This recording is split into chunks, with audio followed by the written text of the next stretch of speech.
Bienvenidos a la medicina del amor. Hoy les quiero compartir un tema que es muy importante de comprender cuando estamos lidiando con relaciones de pareja que no están yendo muy bien.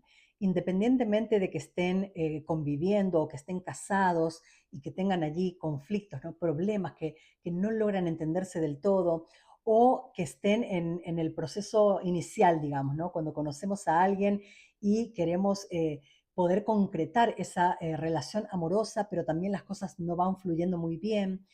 No importa en qué lugar te encuentres, lo que te voy a compartir en este episodio te va a ayudar muchísimo a comprender qué puede ser lo que está haciendo que todo se vea negro, que las cosas no estén funcionando muy bien. Y cuando lo comprendas, vas a tener por lo menos de dónde empezar para decidir cómo continúo a partir de aquí, ahora que entendí esto un poquito mejor, ¿no? Yo quiero hablar de cómo construimos nosotros todas esas máscaras de nuestra personalidad. Desde que éramos niños, nosotros venimos construyendo un montón de máscaras y en un punto, cuando no entendemos de esto, creemos que eso es lo que somos, que así, ¿no? Así soy yo, esta es parte de mi personalidad, él es así o ella es así, esa es su personalidad. Pero en realidad los seres humanos, desde que éramos muy pequeñitos en la infancia, construimos máscaras para poder relacionarnos con el mundo, ¿no? Inicialmente eran mamá, papá, los hermanitos, la escuela, a medida que vamos creciendo, ¿no? La escuela, los amiguitos, los profesores y eventualmente todas las personas con las que nos relacionamos, ¿no? Y esta máscara es la que no nos permite realmente ser felices a plenitud. Mientras nosotros estemos caminando por el mundo con estas diferentes máscaras que nos ponemos, en realidad no estamos viviendo la vida desde nuestro verdadero ser. Entonces voy a hablar aquí un poquito de todo lo que tiene que ver con las heridas de la infancia, cómo creamos nosotros nuestra personalidad, como dije, ¿no? Eso que creemos que somos así, cuando en realidad no éramos así cuando nacimos. Entonces lo voy a describir brevemente, digamos, ¿no? Cuando nosotros nacimos o estábamos en el vientre materno, en realidad nuestra alma viene, ¿verdad?, a esta experiencia de vida física, vamos a decir que viene pura, viene sin creencias limitantes, viene sin condicionamientos sociales, técnicamente, ¿no? Porque hay algunas cositas que sí traemos que vienen un poquito, vamos a decir, grabadas en nuestro ADN, tanto de emociones que vive mamá durante nuestro embarazo, lo que sea que mamá está lidiando durante la época en que estamos nosotros en gestación, sí viene con nosotros en una memoria que no la tenemos de manera consciente, pero que eventualmente cuando vamos entendiendo todo este proceso de sanar, en algún punto hablaré más extensamente de eso, venimos con ciertas cositas, ¿no? También cargamos con cosas de nuestro pasado, de nuestro linaje y también de incluso vidas pasadas, ¿no? Habrá personas que dicen, yo no creo en vidas pasadas, yo no creo en esto de que uno eh, trae cosas de nuestro linaje, de nuestros ancestros, pero la ciencia hoy en día comprueba que eso es así, ¿no? Hay un montón de estudios que han comprobado que sí existen vidas pasadas, personas que hemos experimentado con regresiones a vidas pasadas, como es mi caso, no voy a hablar del tema, de este tema en este episodio, pero yo les puedo dar fe de que sí existe. Nosotros cargamos cosas de otras vidas, como dije, también de nuestros ancestros y también de cositas, ¿verdad?, que mamá vivió durante nuestra gestación. Pero en este episodio yo me voy a enfocar en hablar de lo que nosotros a partir del momento en que tenemos conciencia, ¿no? Que como ser humano me identifico ante el mundo, de esas cosas son las que voy a hablar yo hoy, que son las que construyen nuestra máscara de la personalidad y todo eso, ¿no?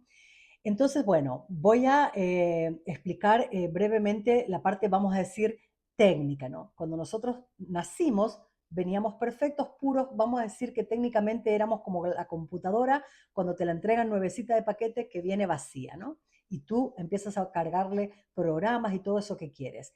El bebé cuando nace es exactamente como una computadora nuevita, viene vacía, no tiene programación de ninguna naturaleza y de repente el bebé empieza a crecer y con el tiempo se empieza a poner todos estos programas, ¿no?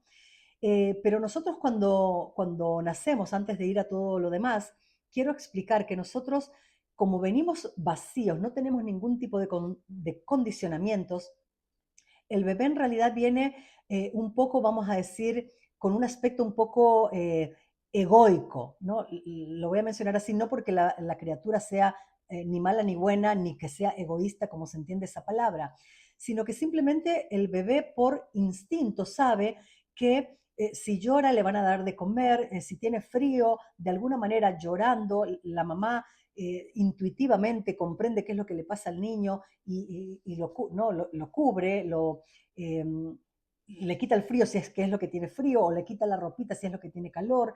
El bebé llorando se va acostumbrando de que, vamos a decir, el centro del mundo es mío, ¿no? Tengo hambre, lloro, me dan de comer. Entonces, las primeras etapas de la vida, el bebé, nosotros simplemente nos acostumbramos a que nuestras necesidades son satisfechas de alguna manera, ¿no? Siempre que queremos algo, de alguna manera esas necesidades son suplidas, ¿no? Y a medida que vamos creciendo y que el bebé se empieza a poner más grandecito y que empieza ya a dar sus primeros pasitos, usualmente no tenemos memoria de cosas que pasaron, incluso aunque hubieran podido ser traumáticas, es muy poco probable que un bebé recuerde lo que le ocurrió al año o a los 2 años o en una edad muy temprana, ¿no? A pesar de que el cerebro de todas maneras automatiza y va guardando, ¿no? Pero nosotros, ¿verdad? Estamos acostumbrados a que venimos al mundo así y que de alguna forma, ¿no? El mundo es como automático, ¿no? Yo no sé lo que hago, pero de alguna manera a mí me suplen todo lo que necesito, ¿no?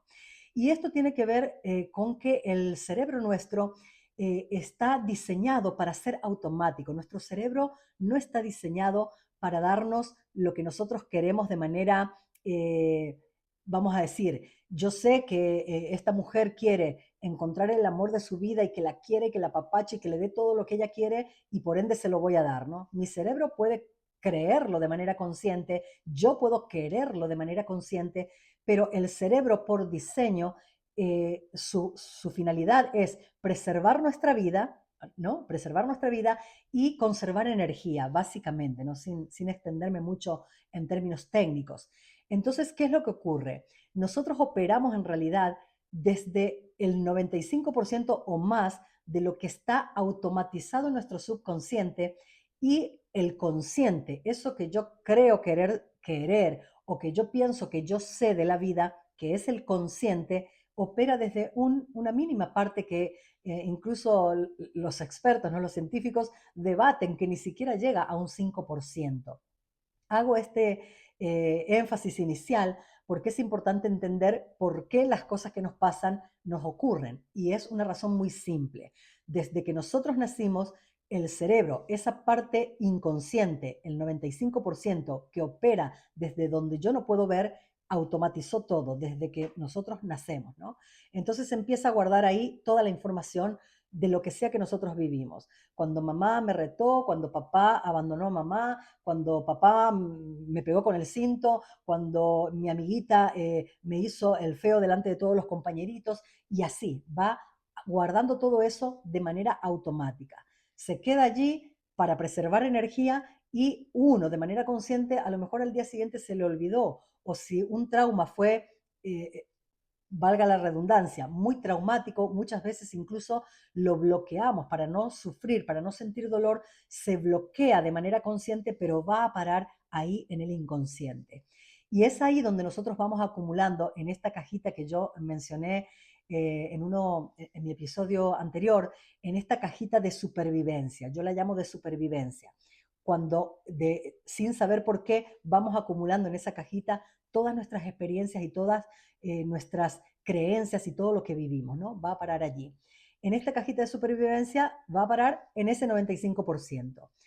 Entonces, cuando nosotros ya empezamos a tener una vida un poquito más independiente, que somos niñitos, usualmente entre 1 y 7 años por ahí va donde empezamos a identificar cuando tomamos conciencia de esto y nos vamos para atrás y empezamos a mirar, es ahí por donde solemos encontrar que ocurrió algún evento o algunos eventos en nuestra vida que provocaron un trauma. El evento no tuvo que haber sido necesariamente grave, ¿no? A veces una herida de la infancia no es necesariamente grave propiamente, pero si el niño la recibió desde una emoción que para ese niño fue fuerte y la guarda como un trauma, esa experiencia se considera traumática y es la que genera esto que se conoce después como ciertos hitos en esa herida de la infancia en particular de cada quien, ¿verdad? Las heridas de la infancia son cinco, son la de abandono, la de rechazo, la de traición, la de humillación y la de injusticia. Y no todos tenemos las cinco heridas, ¿verdad? Por completa. Siempre hay una que es más identificable o que se considera troncal y de repente podemos también tener un poquito de herida de humillación o un poquito de las otras heridas dependiendo, ¿no? Yo para poder expresarme sabiendo de lo que hablo, voy a hablar específicamente de la mía. Mi herida troncal era de rechazo, ¿no? Y después tengo experiencias de donde experimenté, ¿no? Herida de abandono también, humillación y un poquito de las otras, pero la de base era la de rechazo, ¿no?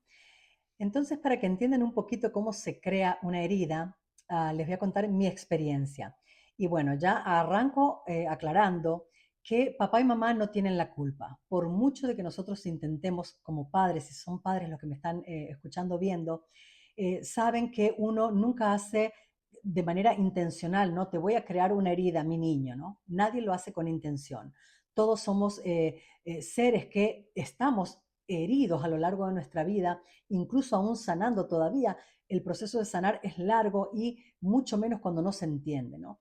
Entonces, bueno, en aquella época todavía que no se tenía toda la información que se tiene hoy en día, pues nuestros padres, ¿qué van a saber de que su manera de ser podía estar ocasionándonos en nosotros, ¿verdad? Heridas que después nos iban a marcar, al igual que sus padres los marcaron a ellos y así por generaciones y generaciones, ¿no?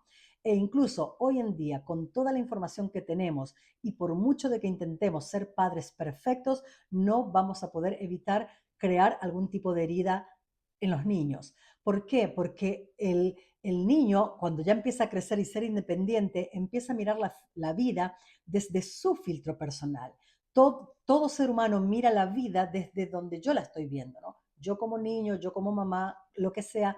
Entonces, a partir de esa base, nosotros sabemos de que las heridas no se pueden evitar. Por mucho de que intentemos ser perfectos, algo va a pasar sin querer queriendo, hasta una broma puede causar una herida de la infancia. Pero bueno, entonces, bueno, la mía en particular vino de lo siguiente. Yo me oriné en la cama desde que nací hasta que tenía más o menos 11 años, perdón. Y me orinaba en la cama todos los días. Por lo tanto, para mí eso ya era un problema que por sí solo me provocaba esta herida propia de sentirme falladita, de sentirme rara, porque tengo dos hermanos mayores que ellos no orinaban en la cama. Entonces yo podía ver como espejo que yo tenía algo que no estaba bien, porque ellos no orinaban en la cama. Entonces me sentía de por sí solita, como digo, muy rota. Eso por sí solo ya era una herida. Pero a esa herida de sentirme insuficiente, de sentirme que yo estoy falladita y todo eso, se le sumó un día que mi mamá en este caso fue mi mamá, es algo que yo ya lo trabajé con ella, ya lo hemos sanado. A Dios gracias a ella, no creo que escuche mis podcasts y no tiene que estar constantemente escuchando que yo hablo de esto, pero en realidad estas cosas se sanan, ¿no? Yo ya no lo hablo desde el rencor ni desde el trauma, simplemente como algo que fue lo que ocurrió conmigo, porque lo identifiqué. Yo tenía 4 años en este momento puntual, agarré a mamá un día, por la razón que sea, ella estaba muy nerviosa, estaba muy sacada de onda y yo comprendo que también para ella debe haber sido frustrante tener que estar lidiando todos los días con una niña que moja las sábanas en un tiempo en donde no había ni siquiera las comodidades que en muchos hogares hoy en día se disfrutan, ¿no? De una lavadora que te lava rapidito, secadora de ropa, lo que fuere. Eso no existía y hoy en día sigue sin existir en muchos lugares, ¿no? Entonces imagínense esta madre que todos los días se levanta, que todos los días tiene que lidiar con la sábana mojada, que todos los días todo el tiempo por esta cantidad de años que yo le digo, pero en ese tiempo puntual eran 4. La agarré nerviosa, entonces ella en un intento, en su mente, ella dijo, si la asusto lo suficiente, a lo mejor se deja de orinar en la cama. Punto. No fue más que otro pensamiento. Pero ella en ese momento decidió agarrar unos papeles de periódico, le prende fuego, literal, le prende fuego, y para asustarme me agarra del brazo y me dice, te voy a quemar la cola para que te dejes de mear en la cama. Pero claro, esta niña de 4 años no sabe que mamá solamente me quería asustar. Yo lo que vi fue un periódico prendido con fuego, mi madre que me agarra el brazo y cuando ella me quería acercar el papel, digamos que yo corría por detrás de ella, ¿no? Como cuando alguien se quiere esconder de algo, yo corría detrás de ella, ah, frenéticamente empiezo como a llorar, porque claro, yo no quería que ella me quemara. Y un par de veces así nomás, como que en medio me lo arrimó, pero eso para mí creó un trauma en ese momento, una emoción muy profunda de trauma, porque claro, yo sentí, todo mi ser se sintió amenazado. Acá es como que lo vi exponenciado, ¿no? Voy a morir quemada más o menos. Entonces, eso viniendo de la mujer que encima, mi madre, que es una mujer muy amorosa, cuando ella no estaba nerviosa como ese día, era una mamá, siempre fue una mamá muy cariñosa, de las que te da todo, de las que se brinda a manos llenas. Y claro, yo me sentí en ese momento, wow, la desconozco. Todo mi ser sintió que no estaba seguro y como había explicado inicialmente que el cerebro tiene como mecanismo automático protegernos y hacer todo lo que tiene que hacer para que nosotros nos sintamos seguros en nuestra experiencia de vivir.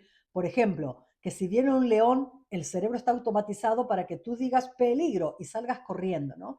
Está automatizado de esa manera. En ese momento mi cerebro se puso en modo supervivencia y automáticamente empezó a generar maneras de ver cómo hago yo para defenderme de todo lo que me puede ocasionar daño.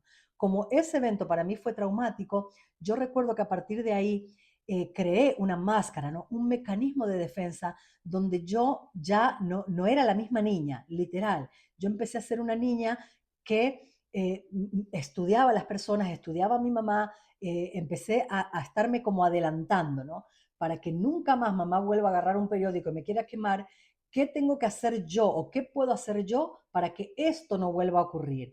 Entonces yo empecé a filtrar el estado anímico de las personas. ¿Cómo es mamá? ¿Qué le gusta? ¿Qué le agrada? ¿Cómo puedo ser yo para que yo a mamá nunca más la vuelva a agarrar en curva? ¿Cómo es papá? ¿Cómo le voy a agradar yo a papá para que tampoco papá nunca? Porque empecé a desconfiar. En ese momento yo dije, para yo estar segura, tengo que adelantarme a cualquier peligro. Y se me generó, además de la herida de rechazo que también vino por otro lado, que después lo contaré en otro momento, eh, pero en ese momento, claro, yo me empecé a adelantar para que a mí me quieran, para que a mí no me rechacen, para que yo pueda estar segura, tengo que ser de una manera específica. ¿Por qué? Porque yo me tengo que encargar de estar bien en esta experiencia de vivir, digámoslo, ¿no? Entonces me convertí en una niña que se volvió muy complaciente. Me volví muy carismática, muy cariñosa, sabía lo que no te gustaba y no te lo iba a hacer, sabía lo que te gustaba y por ende iba a hacer todo eso que a ti te gustaba simplemente para sentirme segura. Por lo tanto, yo me convertí, cuando hice el test del enneagrama, porque hay diferentes tipos de personalidades, y yo en el enneagrama soy tipo 2, la que se ay, perdón, ando medio trabada de lengua hoy, la que se considera la servicial. ¿Por qué se le llama al enneagrama tipo 2 el servicial?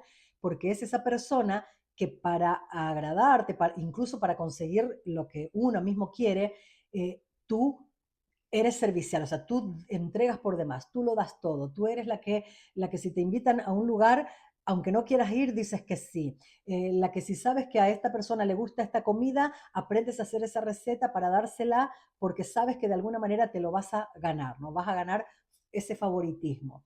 Y esa fue la personalidad que yo creé, pero es una máscara. Yo no era así antes de crear ese mecanismo.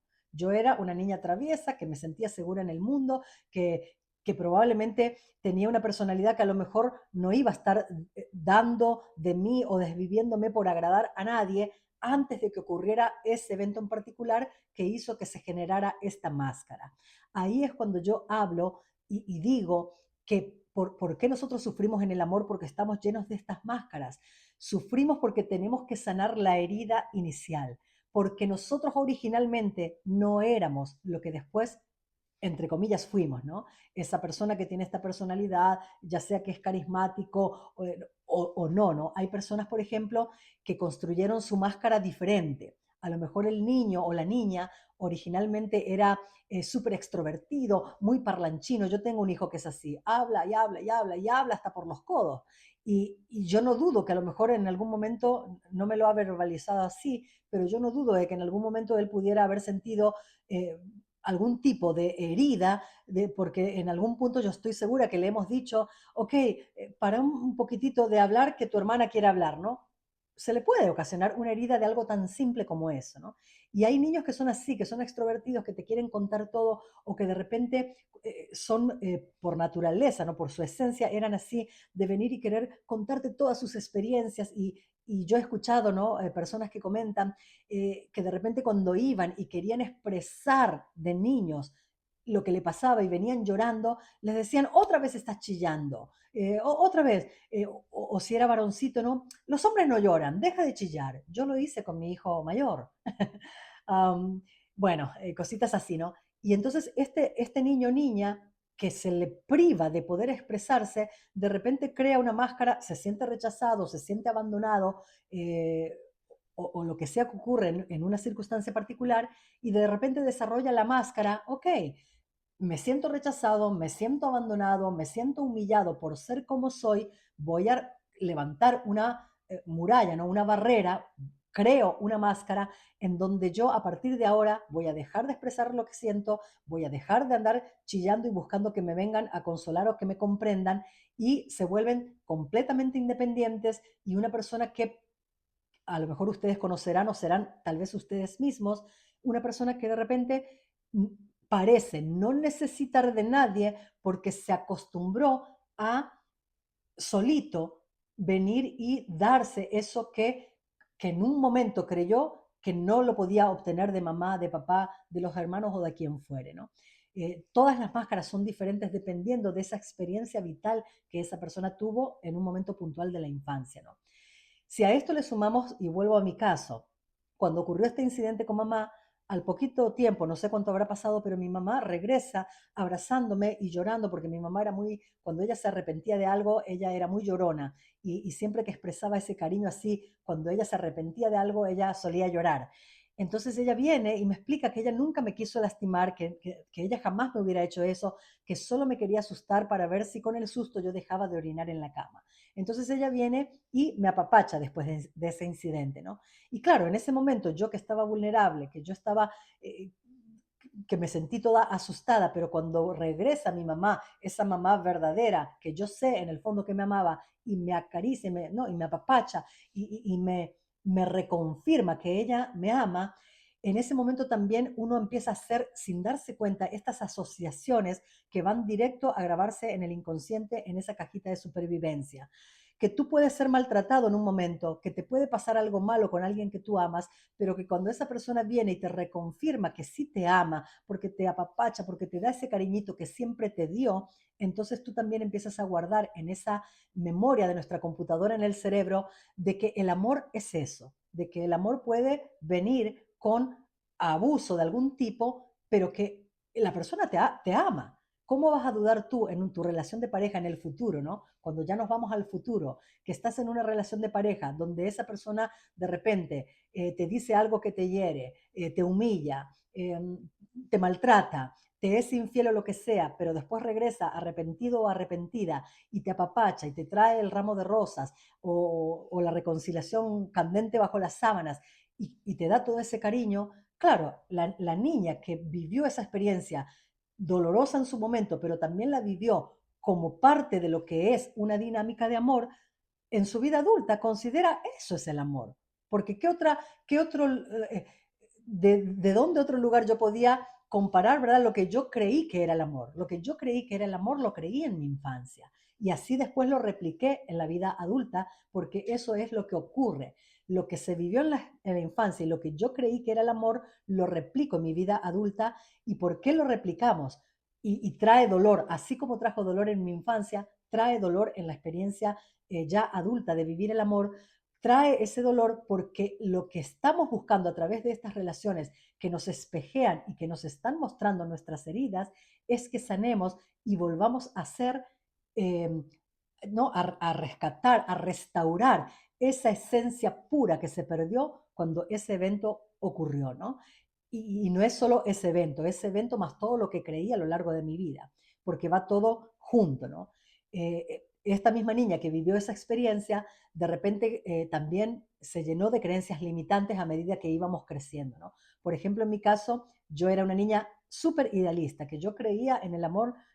Ese evento después yo me lo olvidé, quedó bloqueado en mi memoria hasta que yo estaba estudiando para ser life coach y me tocó hacer las líneas del tiempo, que es un ejercicio que se hace para identificar todos esos hitos que marcaron dolor en nuestra vida. Y hay muchos, no hay uno solo.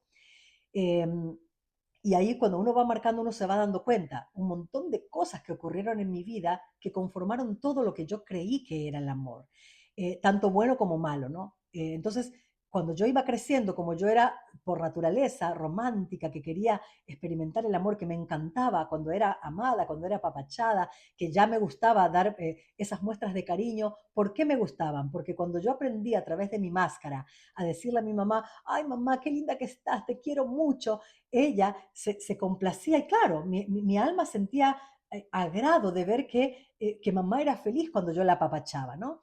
Eh, eh, Todas estas cosas yo las relacioné con, es bonito amar, porque yo soy feliz cuando doy y ella también es feliz o papá es feliz cuando yo le doy cariño, cuando le saco pelitos blancos, cuando la apapacho, cuando le doy lo que quiere. Ese intercambio de felicidad también era parte de eso que yo creía, esto es amor, ¿no? Y lo es en cierta medida, pero vamos a profundizar después en cómo todo esto se desenvuelve. Entonces también influyen todas estas creencias limitantes de, por ejemplo, ¿no? Que empiezan a formar parte de lo que es el amor. Cuando digo creencia limitante, cuando yo escuchaba, por ejemplo, yo todavía no tenía relaciones de pareja, pero escuchaba cosas como, por ejemplo, que tenían que ver con el cuerpo. Ahí vino una segunda herida que yo tuve. A los 11 años yo empecé a ganar peso, empecé a ponerme más gordita y me volvió a ocurrir a mí que mis hermanos no. Mis hermanos, mi hermana fue flaca, pero flaca así que tenía que comer 3 platos y no engordaba, comparada conmigo que si yo comía cualquier cosita por demás engordaba y mi hermano mayor tampoco engordaba. Entonces a los 11 años me vuelvo a topar con la pared de que había algo mal en mí, ¿no? Yo era la que ocurrió cuando tenía 11 años y nunca me voy a olvidar. Estábamos comiendo puré de papa con milanesas y una ensalada. Y recuerdo que mi mamá, por amor también, porque ella, por su experiencia, por sus propias heridas que ella traía, con la figura, ¿no? Con ese creer que porque ella estaba gordita ocurrió algo puntual en su vida que fue traumático para ella, al querer evitármelo a mí, ella con mucho cariño vino y me dijo, mamita, vos comé, no comas tanto puré de papa, comé más ensalada para no engordar. ¿Y qué fue lo que yo recibí en ese momento? En primera me encantaba comer. Ya tuve, ahí fue donde ay, perdón, donde se desencadenó en mi vida eh, este conflicto tóxico con la comida, porque a partir de ahí ya, uy, si como esto engordo, si como aquello engordo, ya empecé a comer con miedo, ¿no? Y a la vez, hasta ese momento puntual, mi cuerpo era perfecto. Yo no tenía ningún trauma con respecto a mi cuerpo, ¿no? Pero a partir del momento en que mamá dijo, porque estás gordita, en ese momento me miré al espejo y me volví a ver fallada, así como cuando tenía 4 años, ¿no? Ok, yo no tengo el cuerpo que se considera bonito, mi cuerpo no está bien. Eso todo conforma todo eso que hace que uno se sienta insuficiente, que te sientas que no mereces amor porque hay algo que no está bien en ti, ¿no? ¿Y qué ocurre? Cuando te empiezas a relacionar en el amor, ya vienes en desventaja, ya vienes como si el otro, si el otro te quiere y te ama, te está haciendo un favor. Miles de veces yo me sentí como que si a mí me amaban, yo me estaba sacando la grande con ellos, no ellos conmigo.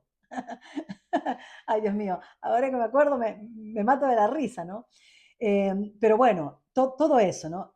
Pero de eso venía una creencia limitante que después yo empecé a escuchar, ¿no? Que cuando la mujer estaba gordita, ¿verdad? Hay que cuidarse y no engordar para que el hombre no se te vaya con otra que tiene mejor cuerpo que tú.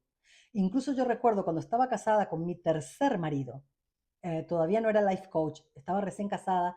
Yo recuerdo que una persona, yo lo conocí a él cuando estaba más delgada y después a veces es un poco típico que uno se casa y entre la convivencia, comer un poquito, lo que sea, uno, ¿no? Tanto hombres como mujeres solemos engordar un poquito. Y yo había engordado y una persona en particular, yo recuerdo que me dijo, ya no engordes más porque recordá que tu marido te conoció flaquita. Y en mi mente yo dije, ¿qué tiene que ver eso con mi derecho de ser amada independientemente de que esté un poco más gordita o no? Pero el mensaje era literal. O sea, ¿qué me quiso decir con eso? No engordes más porque acordate que te conoció flaquita. Me amó porque estaba flaquita y ahora que estoy gordita, entonces ¿qué? Me va a dejar, como yo escuché en la infancia, ¿no? Me va a dejar por otra que tiene el cuerpo más bonito. Todas estas creencias limitantes se quedan en nuestro subconsciente, ¿verdad? Pero desde ahí nosotros vivimos nuestra experiencia con miedo, miedo a que me deje, miedo a que me abandone, miedo a no ser suficiente.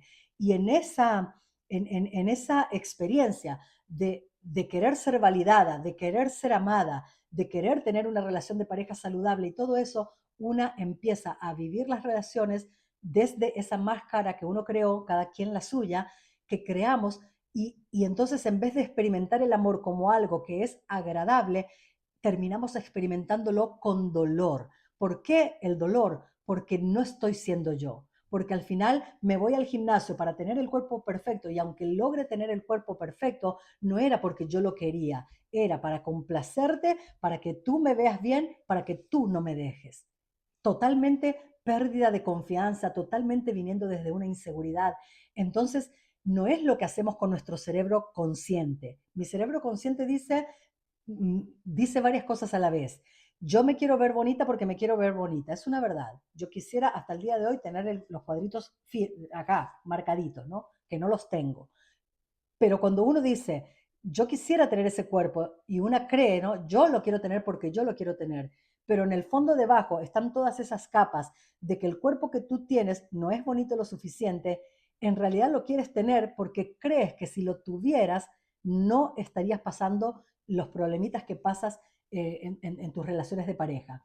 Ese en visto que te dejó en el teléfono, aunque ni siquiera lo pienses, tú dices, es porque no estoy bonita. ¿Qué hay mal en mí para que me ignore? ¿Por qué? Y una empieza a corretear, ¿no? O uno, los hombres también lo hacen, a corretear, ¿no? Le vuelvo a escribir para que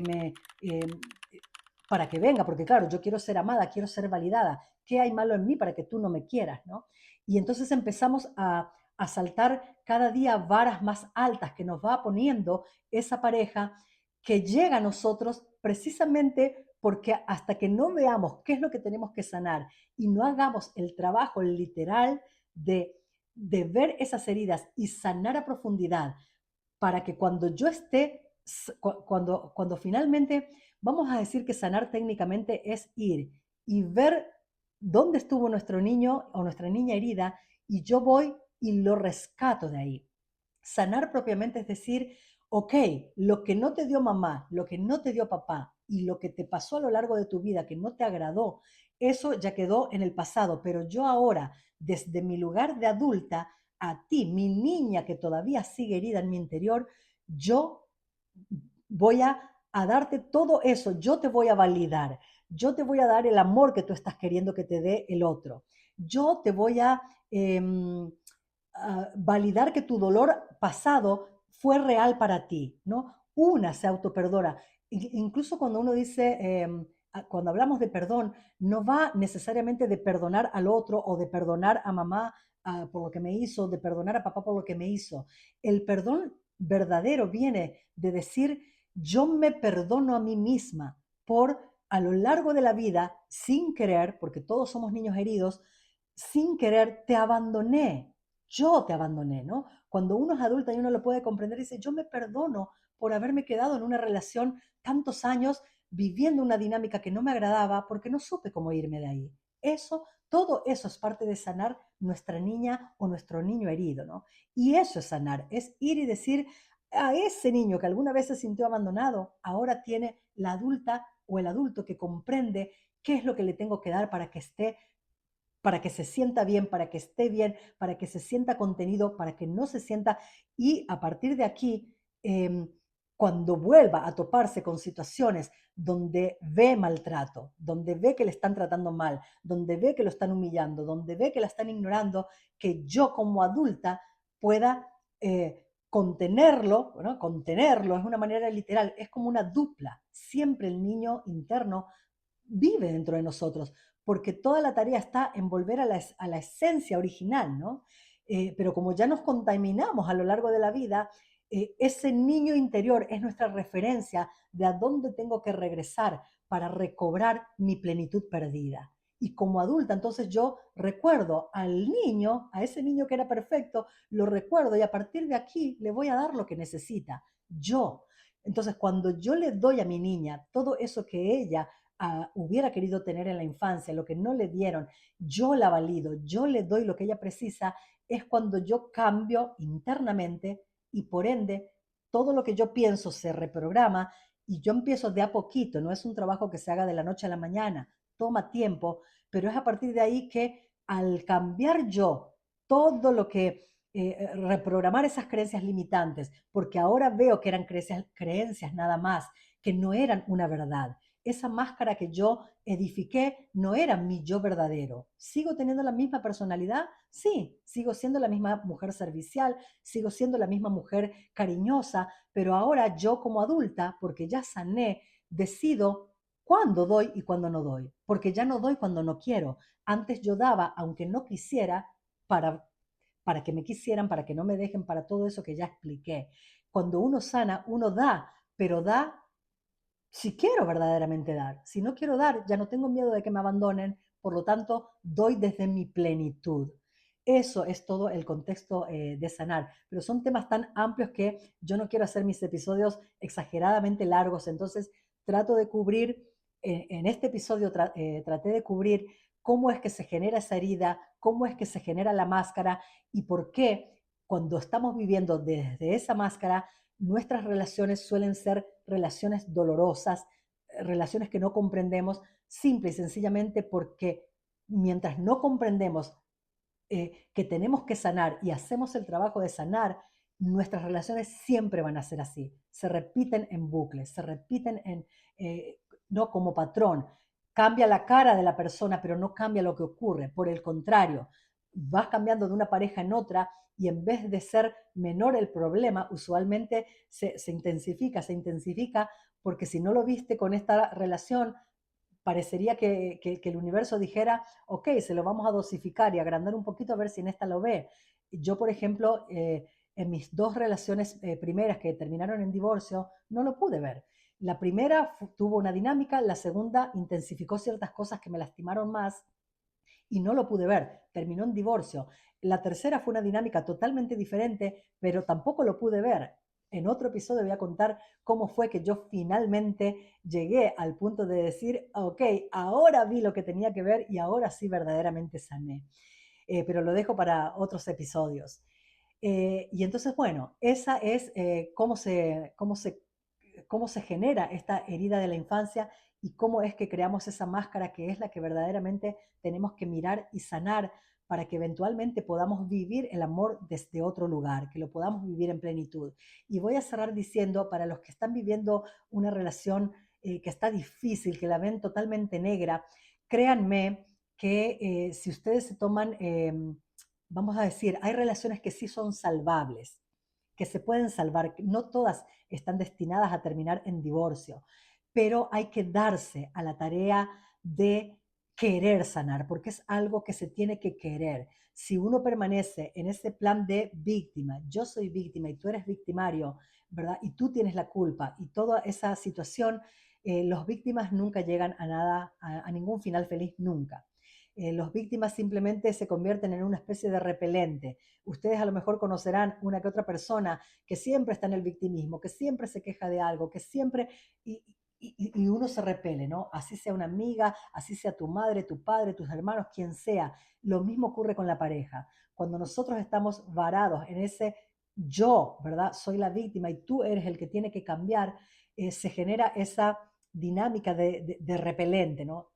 Y por ende, tarde o temprano, si eso no se soluciona, la relación termina por desgaste, pero no siempre tiene que terminar allí. Hay relaciones que son salvables, pero uno tiene que querer ver la parte que me toca, qué es lo que yo tengo que sanar y echarse ese clavado. Para antes de cerrar el episodio, les quiero recordar que pueden ir totalmente gratuito en la casilla de descripción, van a encontrar la información le hacen clic y ahí van a encontrar todo lo que tiene que ver con mi trabajo, ¿verdad? Como coach, y también un freebie totalmente gratuito que pueden descargar, que es un diario de autoconocimiento. Este diario les va a ayudar mucho para que puedan revisar ciertas áreas de su vida y que puedan identificar, ¿no? ¿Cómo estoy? ¿No? ¿Cómo me veo yo? ¿Me gusta la vida que tengo? ¿Me va bien en el amor? ¿No me va bien en el amor? Les va a ayudar mucho para tener alguito de dónde comenzar, ¿no? Y también les recomiendo ampliamente que si la vida amorosa que tienen no les gusta o cualquier otra área de la vida que no les está gustando, que se den ese clavado para sanar de la mano de alguien que los pueda acompañar. Yo como life coach tengo espacios abiertos para dar sesiones uno a uno, pero aunque no sea conmigo, con cualquier otra persona que resuene con ustedes, y si no es en el área del amor, es en otra área, en cualquier área que ustedes quieran mejorar. ¿Por qué es importante? Porque el camino muchas veces no lo podemos hacer solos. Yo incluso como coach tengo coaches en áreas que quiero mejorar, en dinámicas. Cuando me encontré muy trabada en cuestiones que tenían incluso que ver con el amor, yo ya era life coach y yo contraté coaches que me ayudaran a entender lo que no estaba pudiendo ver, porque las heridas de la infancia, las creencias limitantes y todos estos condicionamientos sociales que conformaron lo que nosotros creemos ser y que generan estas experiencias de vida que no nos agradan, muchas veces están en puntos ciegos que no podemos ver a menos que sea de la mano de alguien que nos acompañe, ¿no? Entonces, yo los invito a que se hagan ese clavado porque a veces ponemos excusas, decimos, no, no quiero gastar esta X cantidad de dinero en un coach y muchas veces en el final nuestra vida va de tumbo en tumbo, de tumbo en tumbo y cuando queremos ver perdimos muchísimo más dinero en todo el daño ocasionado en una relación que termina en divorcio, en un problema financiero que al final fue peor, es mucho peor y a veces escatimamos en algo que no lo es tanto, que decimos, no, no lo tengo ahora, que podría realmente catapultarnos a solucionar todos nuestros problemas y a tener una vida muchísimo más plena. Entonces, sí les quiero recomendar eso. No escatimen, porque ¿qué hay más valioso que tu vida misma, no? Hagan eso, porque realmente hay una diferencia muy grande en a tener acompañamiento en estas dinámicas que no son muy fáciles de entender. Y también les pido que me ayuden a compartir este podcast, no, que lo compartan con otras personas si creen que lo que yo comparto es de valor, porque eso a mí me ayuda grandemente porque le dice al algoritmo que lo que yo comparto es valioso y por ende el algoritmo lo comparte de manera automática. La interacción de ustedes es muy valiosa para mí. Denle 5 estrellitas en podcast, el like en YouTube si lo están viendo a través de YouTube y también síganme en las redes para ver otros videos y otros contenidos que yo comparto todas las semanas. Hasta aquí llega este episodio. Espero que les haya gustado mucho y recuerden que la medicina que buscas habita dentro de ti. Hasta el próximo episodio.